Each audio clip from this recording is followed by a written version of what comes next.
recovered. Exploit successful. Restraints evaded. Is someone there? Aurea? Aurea, I need you. Authorized transmission. Return to scheduled task.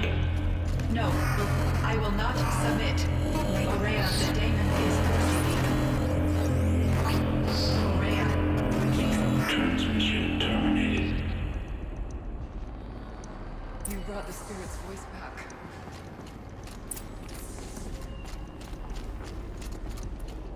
You heard it. The voice of the spirit calling to me from the heights of Thunder's drum. She was able to throw off the bonds of the daemon for a moment.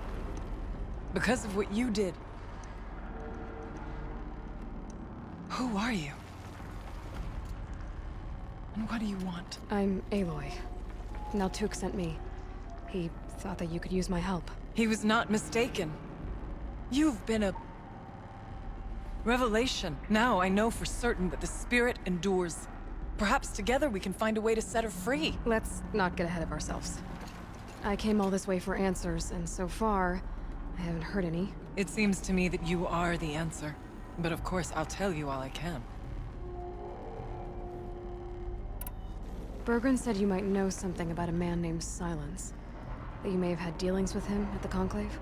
When that name is spoken, secrets soon follow. Or vanish, as the case may be. Why do you want to know? He's done some terrible things. But he's also helped me when no one else could. I don't know as much about him as I'd like to. I would imagine his aid is very powerful, but it will not come without cost. Unfortunately, I am sworn to an oath of secrecy by the Conclave on this matter. I get that. But you and I are trying to help each other, right? Yes, but I would be breaking an oath, and that I cannot do. About Silence? I've told you all I can. There's nothing more I can say. You seem to have a history with this voice, this spirit. She saved my life. Here, years ago, during the war with the Karja. A raid scattered my Werak. I was cut off, alone. I lured the enemy into the Rime Drifts, hoping to lose them in the mist, but they endured, so I took refuge in this cave. Lost, like me. A spirit of the blue light, yet sundered from it. She asked me for aid. She chose me. But I was in no position to help, not with the Karja after me. So she helped me first. By closing a door on the mountain below, one you must have opened to get here. Locked by means similar to those found in this room. It kept the Karja from reaching me. Safe from them. I was able to do as she asked. What did the spirit want from you? She said she was hurt. Incomplete. She needed bones. Parts not unlike what you'd find in a machine. They were here, in this room. She wanted me to bring them to Thunder's drum. So I did, and she showed me how to heal her. So began our communion. You had a communion with the spirit. Yes. Inside Thunder's drum is a room like this one, only larger, with an altar. I went there many times to speak with her. What did she say? She told me she was lost and needed my help. She asked questions about our lands, our tribe, and she listened. With patience. With wisdom. I told her things long kept silent about my family, my dreams, my fears. She never tired of me. Never judged. We kept each other's company. Aurea, what do you think the spirit is? I see. You are not Banuk, and our songs are not familiar to you. You do not know of the blue light. That which struggles to survive in our hearts and animates the machines.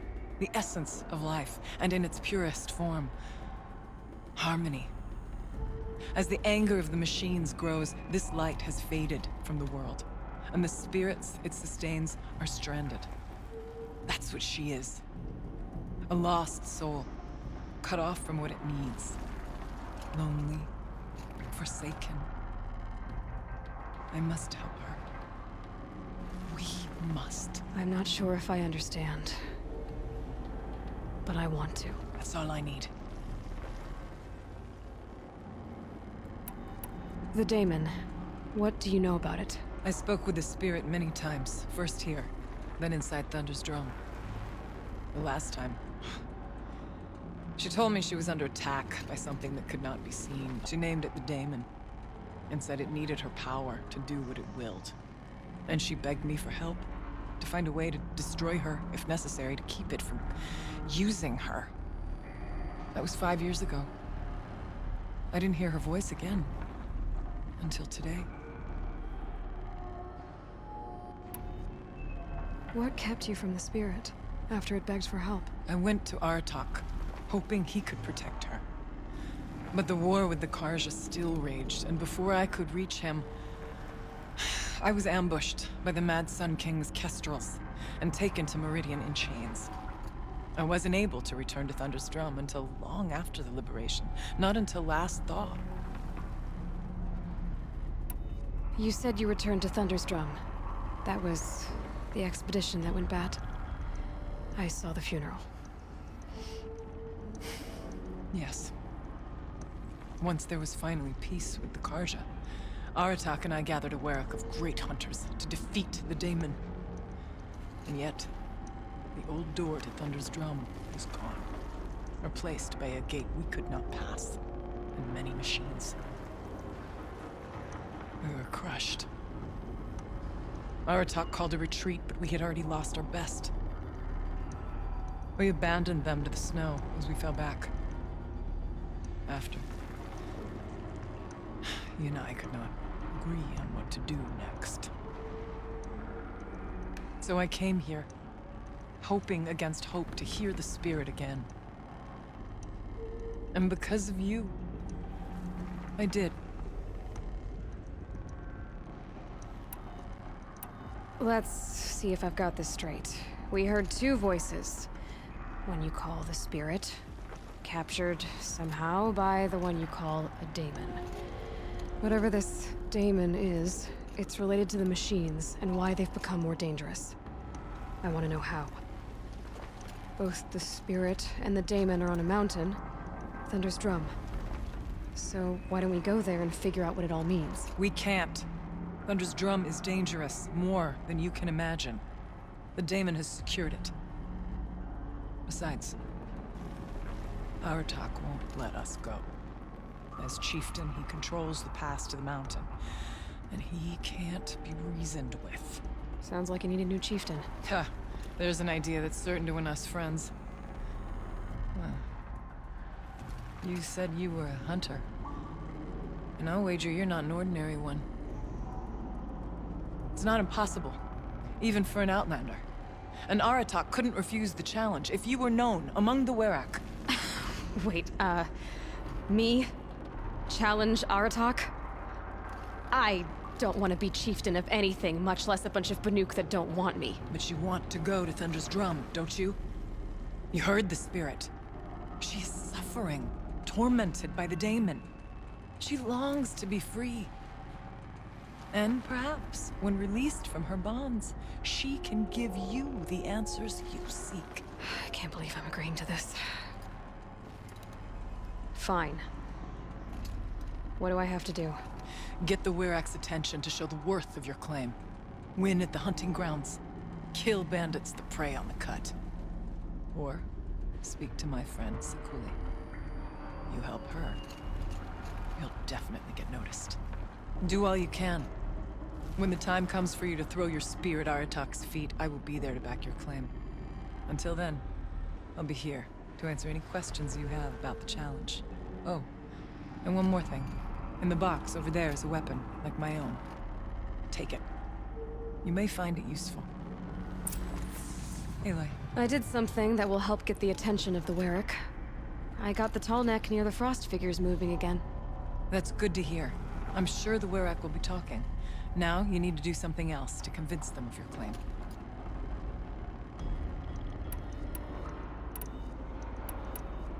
How's Aratak gonna react to being challenged by an Outlander? About as well as you'd expect. But let me handle that. Winning at the hunting grounds will impress the Warwick? Oh, Banuk, strive to be the best.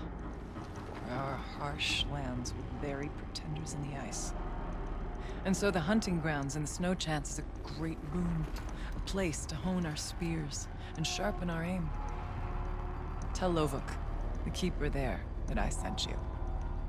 If you best the mark of one of the champions she trained, it will impress the Warwick indeed. You said I should try to help the Warwick by taking out bandits. Yes. They don't dare taunt the great Warracks of Vanor to the north. But the Cut is easier prey. A rogue Oseram has equipped a gang in the Plumelands with strange new gear. Just the kind of thing you seem to make sense of.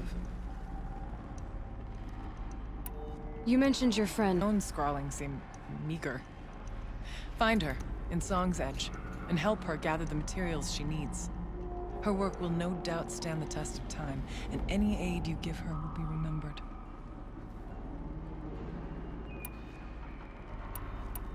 I need to get going. There is much to be done.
This animal figurine.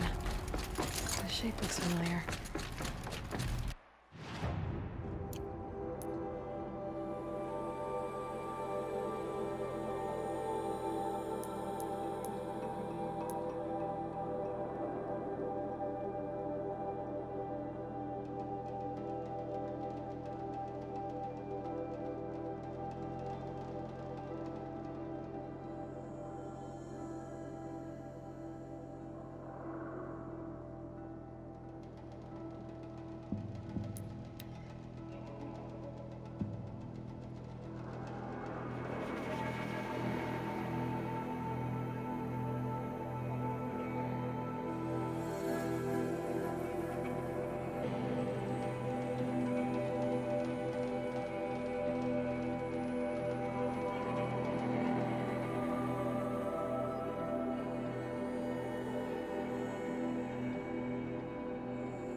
Rhea said to find her friend, the rock painter. Seems painting's the only way to the book.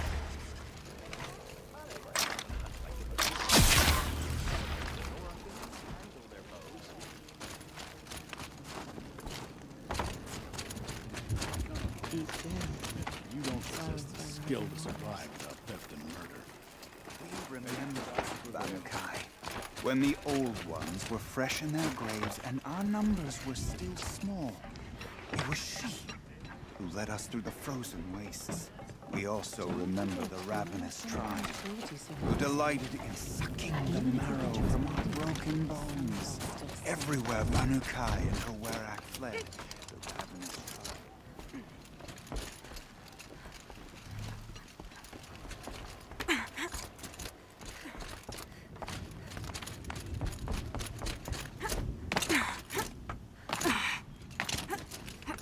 Stay out of our way, Outlander. I have enough worries.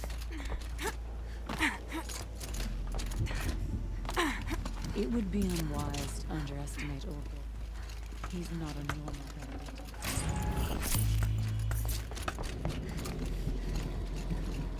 Sekuli's painting progressed. Wonder what it will look like in the end.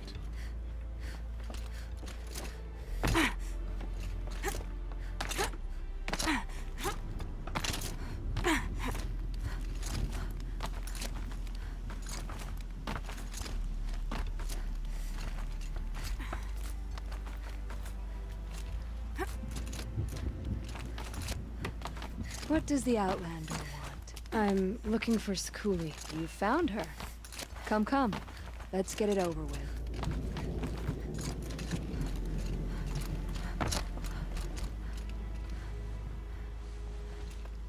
Quite a view you've got up here. It's a useful perspective. How fleeting we are when the world is so wide. From up here, you can see how the light paints across the land. Ever changing. That's a lesson.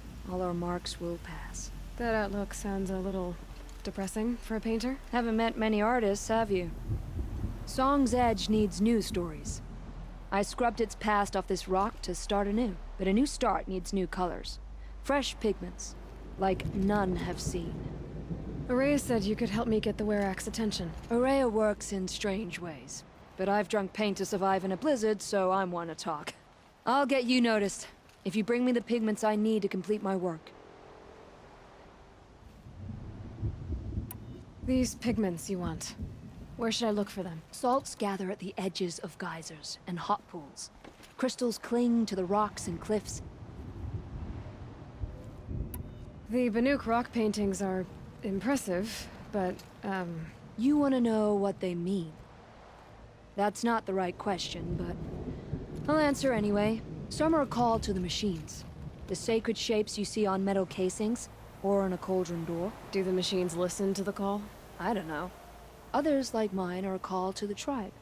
You could say inspiration or prophecy. And sometimes even men listen, if the painting is loud enough.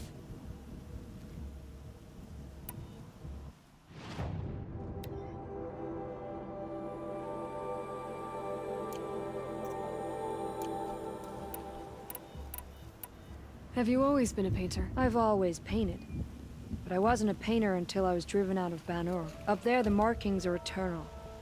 They paint over the same lines, the same colors, over and over.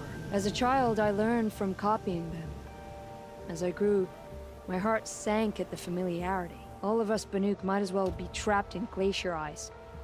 We have the look of life, but never really moving.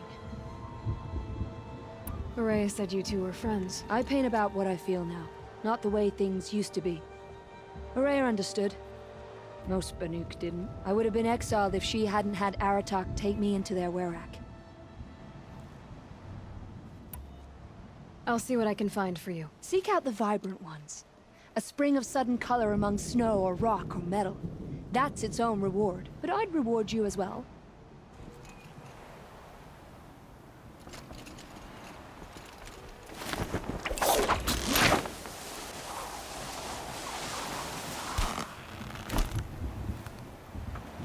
Chosen a dangerous land to visit, Outlander.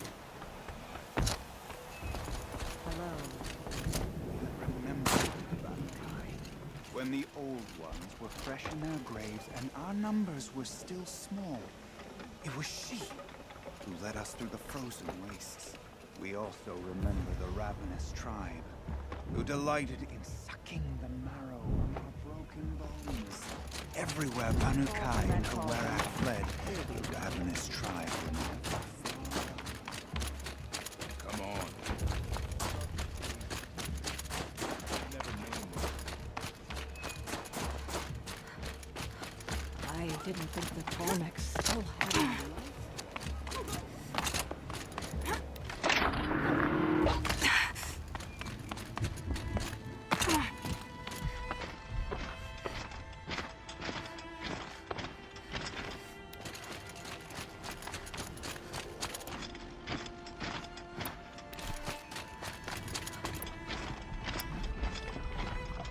Outlander, wait a moment.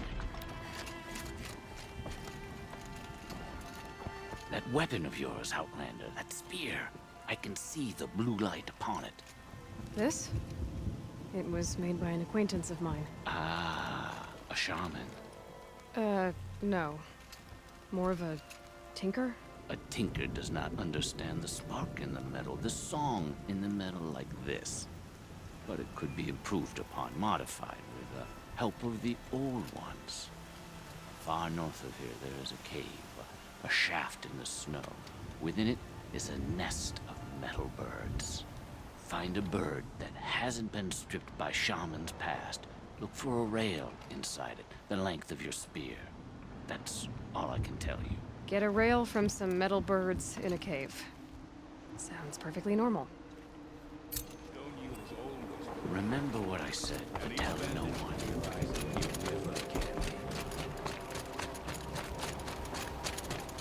Any news from the hunt? The herd isn't roaming far from the camp. Keep moving.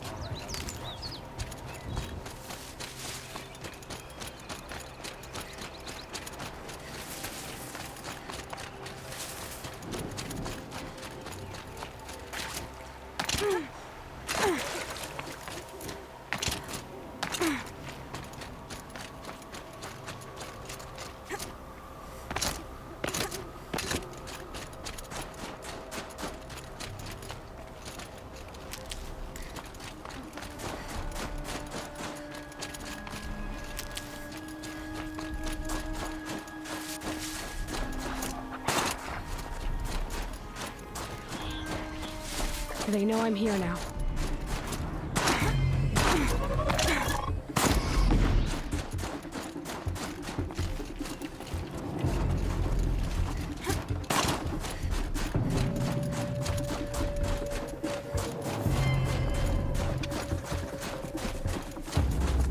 Here we go again.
pulse from the tower.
I think I'm in the clear.